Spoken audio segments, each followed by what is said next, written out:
Hello everyone, my name is Sara Rahiminejad and I'm a PhD student in the Systems Biology and Medicine Lab at UC San Diego. Today I'll be talking about stage-specific modular and molecular network analysis in colorectal cancer.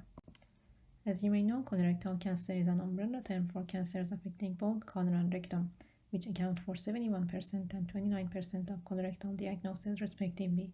Colon cancer is the second leading cause of cancer-related deaths in the United States. On average, your risk is about 1 in 24, although this varies according to individual risk factor. About 90% of new cases occur in people at age 50 or older. Survival rates are highly dependent upon early detection, and currently there are more than 1 million colon cancer survivors in the United States. Our analysis consists of three main parts. First is global topological and functional analysis, second is biomarker detection, and third is cancer-specific network reconstruction. We utilize a CRC microarray dataset from the Gene Expression Omnibus, which contains 128 samples at different stages of the disease.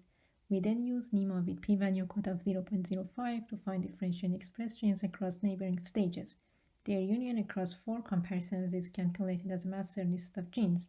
We then calculate Pearson correlation coefficient between every 2 genes of the master list and consider edges between genes based on the PCC cutoff related to p-value 0.001.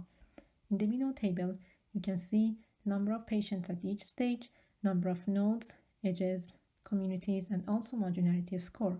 Calculating the NMI metric, we find that neighboring stages are more similar to each other at the topological level.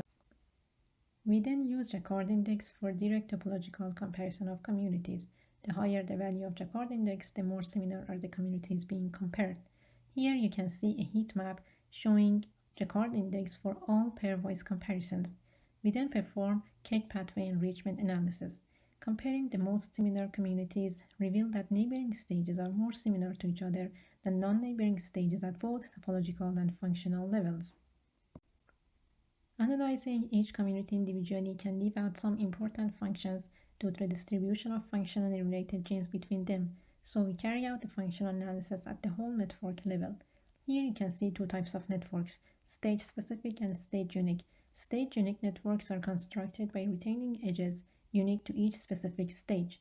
To ascertain the functional relevance for the networks, we first select 24 pathways associated with cancer progression from initiation to metastasis and perform an edge-based enrichment analysis using a hypergeometric test.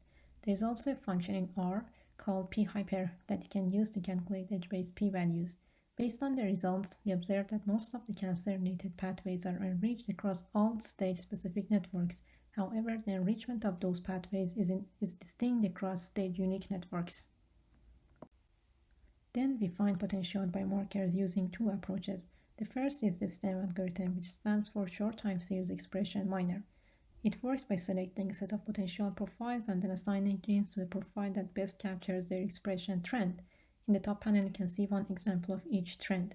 The first one is HOXB8, which has a monotonically increasing trend from normal to stage 4. Studies have shown that knockdown of HOXB8 inhibits cellular proliferation and invasion in vitro, as well as carcinogenesis and metastasis in vivo. SFRP2, which has a substantial decreasing trend from normal to stage 4, is located upstream of the canonical Wnt signaling pathway. It was the first reported DNA methylation marker in a stool.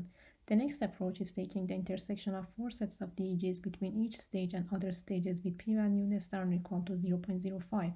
PROCR is a stage 1 specific biomarker and MLX-IPL is a stage 4 specific biomarker. Given the functional roles of MLX-IPL in CRC and its distinct expression at stage 4, we propose that it could serve as a clinically useful biomarker. In a supervised analysis with key genes, we extract subnetworks of 162 genes, which are the union of 10 key genes and their first neighbors based on a string DB from stage-specific networks. The nodes are clustered based on the communities they belong to in the stage-specific networks and colored based on the value of log 2 fold change between that stage and normal. Panel A shows the subnetwork in stage 1 and highlights the subcommunity enriched for several upregulated genes associated with chemokine and ERB beta signaling pathways, both with known roles in cancer etiology. Likewise, in panel B, which shows a subnetwork in stage 2, there is a subcommunity with genes mostly upregulated and enriched for RAS signaling and mismatch repair pathways. These subnetworks also show differences in connectivity patterns for key genes. For For example, EGFR, whose degree 0 in all subnetworks except for stage 2, is known to play a critical role in oncogenesis, particularly in colon cancer development, and is a potential target for therapy. BRAF, another key player in CRC, is upregulated across all cancer stages compared to normal, yet has distinct connectivity patterns across different stages. Finally, we construct a drug-target-PPI network by first identifying 14 approved drugs from the National Cancer Institute and their target genes from DrugBank, and then projecting PPI information from StringDB with a score threshold greater than or equal to 0.9. For each target gene, there are 4 circles associated with that gene corresponding to 4 stages. We see that the size of these circles, which is the sum of the weights of edges connected to each gene, changes across stages extensively. Several targets of regorafenib, a popular CRC drug, are found to be differentially regulated within our networks.